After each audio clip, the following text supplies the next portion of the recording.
Passou ali do RH. Aí agora é que começa uma entrevista mais elaborada. O que vai acontecer nesse momento aqui? O que vai acontecer nesse momento? Geralmente quem vai vir te entrevistar é um gerente de produto, um outro PO ou um gerente qualquer. Nesse momento, você já passou ali pelo RH, pelo crivo do RH. Então, basicamente, você já foi meio que provado que você está previamente apto para aquela função. Passou pelo RH. O que você precisa mostrar nessa entrevista daqui para frente? Seja com essa pessoa, seja com outras pessoas. Confiança. É um jogo de confiança. Tem muita gente que fala assim: ai, Marcelo, mas eu não tenho experiência prévia. Se você mostrar, escreve isso, dica bônus 4, que você já passou por projetos, que você já passou por entregas, e é aqui que muita gente comete o seguinte erro: ah, não. Foi tudo uma maravilha, foi tudo tranquilo. Geralmente, quando alguém responde assim pra mim, não, foi tudo tranquilo, foi tudo certinho, eu sei que essa pessoa não tem experiência. Sabe como que eu sei que essa pessoa tem experiência? Quando ela começa a contar as histórias de terror. O que são as histórias de terror? Cara, a gente tinha um prazo, a gente estourou o prazo, deu um monte de coisa errada, aí a gente teve que correr, trabalhar fim de semana. Isso, aí eu começo a acreditar nessa pessoa. Aí eu começo a ver que essa pessoa tem casca, cicatriz, ela já tem experiência. Ela passou por problemas que ela vai enfrentar novamente. Mas quando ela diz que não, tudo é muito bonito, cheiroso, perfumado, o mundo rosa, eu sei que essa pessoa pode ser até que ela tenha experiência, mas ela está tentando pintar um quadro que não condiz com a realidade. Então, quando ela diz, não, a gente teve problema, a gente tem problema no backlog, teve problema disso, mas olha, a gente fez isso. E ó, não basta contar problema. Você tem que contar o problema e o que você fez para resolver o problema. E aí, assim que você mostra a proatividade. E tem gente que vai falar assim: ah, mas, Marcelo, eu quando eu tô na entrevista, o que acontece? E isso, uma das coisas que mais me dá agonia. Dica bônus 5. Tem gente que na entrevista é assim: você tem experiência com backlog? Sim. Tá, mas como é que foi? Foi bom. E como é que você resolveu o problema? Resolvendo. Você acha que você vai conseguir convencer a pessoa, comunicar que você é uma pessoa que é digna da confiança para tocar aquele desafio? Não vai. Fala. Esse é o seu momento de vender o seu peixe. Então você tem que falar. Fala da sua experiência, comenta. Principalmente para um papel de líder de produto, você tem que trazer histórias e mais histórias. Eu prefiro, nesse caso, interromper a pessoa de que ela está falando demais do que ela falar de menos. Se a pessoa fala de menos, não, é que. Pronto, ela para de falar. Sim, ok. Não seja monossilábico, monossilábica, não faça isso. E não faça só respostas bonitas. Por exemplo, qual a sua maior qualidade? Qual o seu maior defeito? Ah, meu maior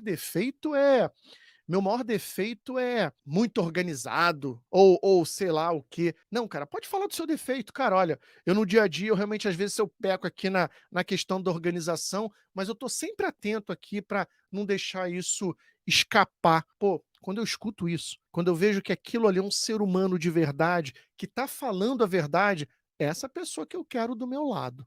Ah, mas tem gente, você vai falar assim: ah, mas tem gente que não quer assim, que é um ser humano perfeito. No fundo, conta a verdade. Seja ali ou seja onde for, que você vai ganhar mais pessoas. Então, essa foi a dica bônus 5. Já passamos de uma dica só.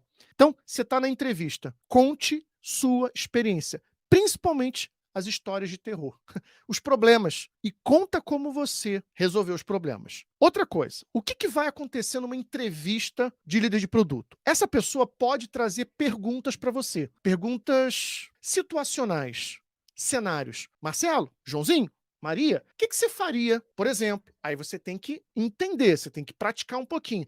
Mas, Marcelo, e se eu não tiver experiência, o que eu faço? O que eu faço se eu não tiver experiência? Olha, se você não tem experiência prévia, você tem que procurar, talvez, uma preparação que te ajude nisso. Entendeu? Então, por exemplo, nunca trabalhei como líder de produto e aí eu nunca tive essa experiência. Tá, mas você já estudou, você já leu, você já experimentou as técnicas? Foi lá por conta própria e testou, experimentou? Só de você fazer isso já serve para você como experiência. Então, as perguntas situacionais vão ser mais ou menos assim, principalmente ligadas a prazo, backlog, prazo e backlog. grande parte das perguntas vão ser relativas a esses 2 assuntos. Como é que você projeta prazo? E aí? Como é que você faz isso? Como é que você projeta o prazo? Você vai ter que saber como que você faz isso. 2, como é que funciona o teu refinamento de backlog? Eu já falei, a gente teve uma live dessas aqui, onde a gente falou sobre as 3 grandes atividades de refinamento. Tem até uma sigla para isso, DAP: detalhar, avaliar e priorizar. Você assistiu essa live? Perdeu? Vai lá no canal e depois assiste. Então, assim, quando você passa, mesmo por situações simuladas, por exercícios, isso já conta como experiência para você no dia a dia. Isso pelo menos já te dá uma pequena base para você conversar com o entrevistador, que é o gerente. Já te serve como case para você conversar e até mesmo a usar no dia a dia.